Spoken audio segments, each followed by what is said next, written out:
Hello guys, Ralph Forex here. And so sorry that I haven't updated the channel in a couple of weeks, or a couple of days right now. I haven't posted a video for a while. So this will be like the first video in a while. And the topic of today, as you can see on your screen, trading is not a source of income, the truth about trading. And I feel like this topic is not really talked about. I've never really seen many traders talk about this, right? A lot of people advertise it as a source of income, right? A lot of people advertise as a source of income rather than like a business, right? And even people that run a business know they don't make profits every month, right? Because there are unforeseen circumstances that might make you to lose money in a particular month or in a particular quarter. So why should trading be any different? Trading is not any different, right? Trading is not a source of cash flow. That's what income stands for, right? Income is like cash flow. So trading cannot be a source of cash flow, meaning you can't make money specifically like on a specified period of time. So if it's weekly or monthly or quarterly or biannually or annually, right? You can make the same amount and you can make the money with the same frequency, right? So it is not a source of income. So the truth about trading is a systematic way or an avenue to build wealth over a long period of time. So you need to focus more on compound interest, right? So what does this mean? This means that in the long run, you're going to be consistent. In the short run, you're going to be inconsistent. What does that mean? You're going to make money in the long run as long as you follow a systematic way or a systematic approach to your trading, which means you need to have your strategy down. You need to have your risk management parameters down. You need to know all of these things, right? And you need to focus more on compounding your interest over a long period of time, right? If you think you're going to be making withdrawals every week, every month, right? You're going to have periods where you're going to do that. And then you're going to have periods where you're not going to do that. So if you can understand that and say, okay, I choose that, then you know you are ready for inconsistent profits. If you want to take trading seriously and you want to take it as a business, then you need to know that in the long run, you're going to be profitable. And in the short run, you're going to have periods of drawdown, right? Take, for instance, a stock, right? Let's use a Tesla stock for an example, or a stock like Amazon for an example, or Microsoft, or Apple, or Facebook, whatever, whichever of these stocks, right? And let's say you're an investor and you're looking at these businesses or you're looking at these companies. Even if the stock prices of these companies are down, you know that in the long run, they are still going to outperform their competition because they are still going to make rules, they're still going to make moves, and they're still going to implement policies that are going to make them to outdo their competitors in the long run. It might not happen this month. It might happen when they launch a new product. They might launch a new product and the product doesn't go with the consumer and they will lose money this month or this quarter. They might launch a different product the next month or the next quarter, and it's going to be a much, much desirable product, which is going to make their stock prices to skyrocket, right? So you know that these companies will outperform the competition in the long run. So what do investors tend to do? Investors tend to hold the stock of these companies, right? And they don't just pick one.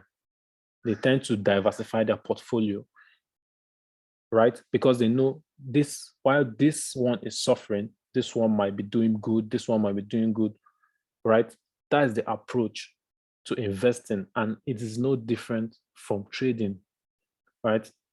A lot of people think they're going to make money in the short term. Yes, you're going to make money short term, but then you're going to have period of loss, period of drawdown. And most people get wiped out during their periods of losses or during their periods of drawdown. And as a profitable trader, you cannot be getting wiped out.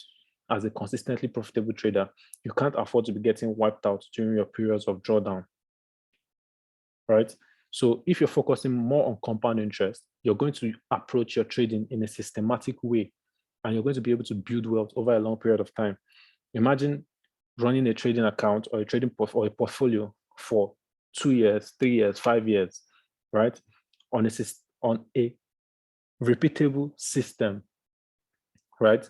You're going to have more chances of being profitable. So you can make, for instance, about, let's say you're able to make 50% over 5 years or over 3 years, right? That's profitable trading. Right? You can't be consistent. That is consistent. Making 50% over a 3-year period or a 5-year period is consistent, right? It is way easier to be consistent. But trying to make 100% every week, 200% every week is inconsistent, right?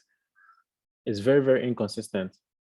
If you were to say, okay, it's a thing of capital, and you say, you're given $1 million, would you try to turn $1 million into $2 million in 1 week?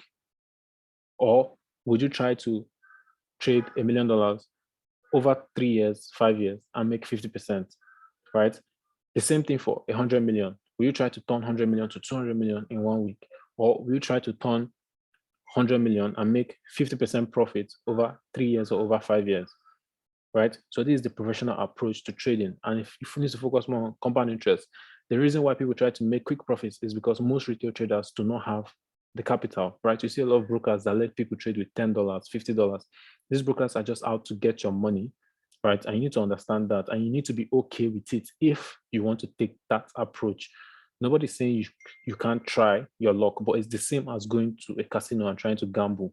When you have small money and trying to turn it into something huge, right?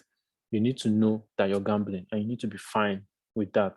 So your expectations need to be very low when it comes to that, right? So it's not a source of income where you're going to earn the same amount of money during the same amount of time. It's like running a business, and there are going to be periods where you're going to make money. So there's going to be periods of plenty, and there's going to be periods of very, very little. And you need to know how to manage these two periods, right? And the best way is to focus on compounding your interest over a long period of time. Now, a lot of people think it's easier to seek quick profits when it comes to trading. People think trading is a get-rich-quick scheme. That's just the truth of it. And this is the approach which many people come into the industry, but they never last. They all get overwhelmed by their losses and they give up very, really quickly, right? Once they get into winning, they're so ecstatic. On the next trade, they want to risk. And before they know it, they've given up, they've blown their account, they don't have money to refund their accounts. Most people refund until they lose so much and they just give up, right? So something they don't know is losing is inevitable, no matter what level you're on. And a lot of people have this shiny object syndrome, right? So once they lose, they'll think, okay, maybe it's because I was trading Forex. Let me go and trade crypto. A lot of people are making money trading crypto. They go into the crypto space, they make money. Before they know, they lose money, back to square one. They say, okay, it's because I was trading crypto. Let me go and trade the synthetic markets. They go into the synthetic markets, crash, boom, all of that stuff. They lose money, right? They still lose money. They still blow their accounts. They say, okay, maybe it's the strategy I'm trading. They'll change their strategy. They'll find a little bit of success. They'll go hard again. They'll lose money. So losing is inevitable. And a lot of people have this shiny object syndrome where they think it's because it's this niche, or it's because it's this, or it's this. They think that moving on to the next one, that there's something out there. But even if you're running a physical business, like I just gave an example, using Tesla, Microsoft, Facebook, all these companies, they always have periods where they lose money. But in the long run, they tend to make more than they've lost, right? And it has shown in their track record. So track record, very important. You need to build a track record for yourself and look at your performance in the long run. Are you making money in the long run? If you're making money in the long run, which means if you're winning more trades than you're losing, but your capital growth is not a reflection of that, then you know that you need to work on maybe your risk management, right? You're risking too much on one trade, you're risking too much on this trade. You need to approach all the trades the same, right? And have zero expectations for the trades, right? So trading in reality is very stressful. It's very stressful. Why? Because people have a lot of expectations, especially in the retail industry. In the retail industry, a lot of people have access to $1,000, $2,000, and they're trading with leverage. They're trading with a lot of leverage, right?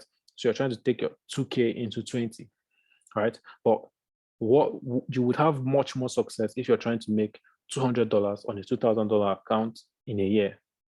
You can achieve that easily with little amount of skill. You can achieve $200 in a year, and that's 10% return, right? And you outdo a lot of companies, you outdo a lot of businesses in a year. But a lot of people, what they want to do with their $2,000, they want to turn 2,000 to 4,000 to 10,000 because they hear those type of stories, right? They hear those type of stories everywhere. So it builds up this greed mindset. A lot of people want to see quick profits. They want to make money really, really quick.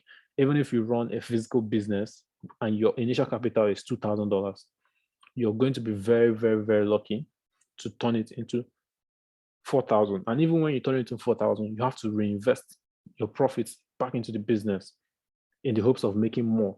And at a point, you're still going to lose money because of unforeseen circumstances, right? Something might happen in the country that makes you lose money. And then you're back to square one, right? A lot of people don't know this, but no matter which industry you go to, no matter which business you go to, you're going to encounter losses. Losing is inevitable, and it comes on every level, right? It comes on every level. So these people that come into the market with this get rich quick mindset, they're always going to give up. Me, when I was coming to this industry, what sold me on this industry was the fact that you can have risk management, right? And risk management simply means you can determine how much you lose. So no matter what happens, no matter the outcome of your trade, even if you're a bad trader, right? Technically, you're not meant to still lose your account. You're still meant to be able to preserve capital. You're meant to be at a break-even point, even if you're not a good trader, right? And being at break-even usually comes from not holding your winning trades, not cutting losses early, all of these little things, right? That is what tends to make you to be at that break-even phase where you're not holding trades, you're not cutting losses early, you're not taking trades, you're scared to execute trades. It's basically based on fear, right? All of the fears we went over in the previous videos, right? That's usually what makes people stay at that break-even level. But if you're managing risk, you should not be able to blow your account, right? If you're risking 0.5% or 0.25% of your account, no matter how bad of a trader you are not meant to lose your capital, right?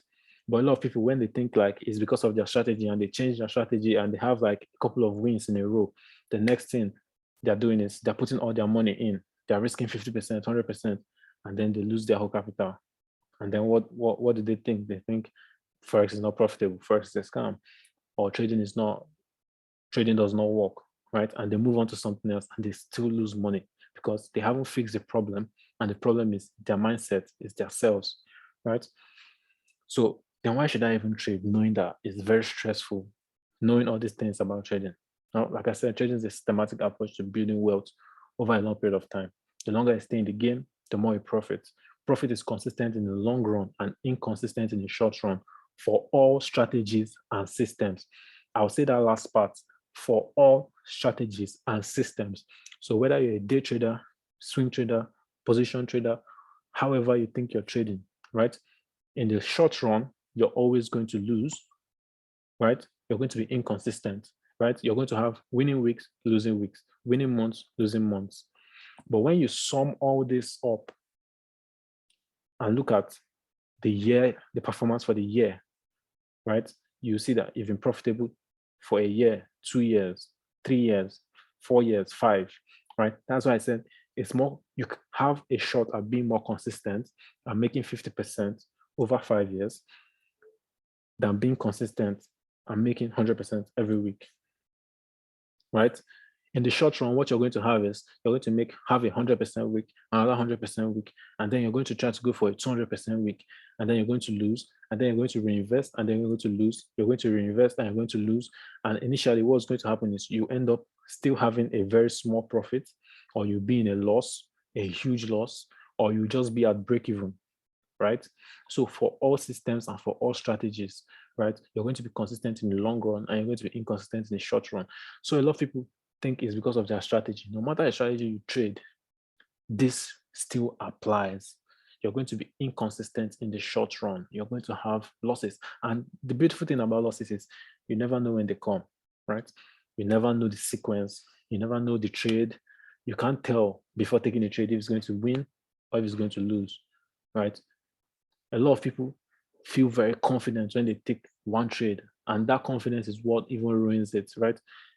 When I take trades these days, I already expect whatever the outcome is, I'll deal with it. Whatever the outcome is, I'll handle it. If it's a win, fine, on to the next. If it's a loss, fine, on to the next, right? You try not to get too emotionally involved in the trade. And the only way to stay emotionally detached from your trade is to not have expectations. So the same way you say in life, you need to have zero expectations from people, in the same way you need to have zero expectations from your trade. You want the results to be positive. So what do? You put in the work, you put in the effort, but then you have to detach from the outcome. And once you start doing that, that's actually how you start to manage risk. It's not that that's what will make you to start winning more trades. No, that's what will make you to manage risk accordingly, because now you know anything can happen. So even if this trade is a winning trade, I still do not want to risk all my money. Even if this trade is going to be a losing trade, I still do not want to risk all my money, right? Because I know that tomorrow there's going to be another setup. Next week there's going to be another setup. Next month there's going to be another setup. So why should I risk everything on this one trade? A lot of people don't tell themselves that, right? And when they're in a losing streak, they try to go all in on the next trade to make the money back. And then what happens? You lose everything. So being a good trader, right? This is one of the benefits of trading. Being a good trader can open doors you never imagined in your life, in your personal life, and and financially as well. Because when you're a good trader, you start to see life from a different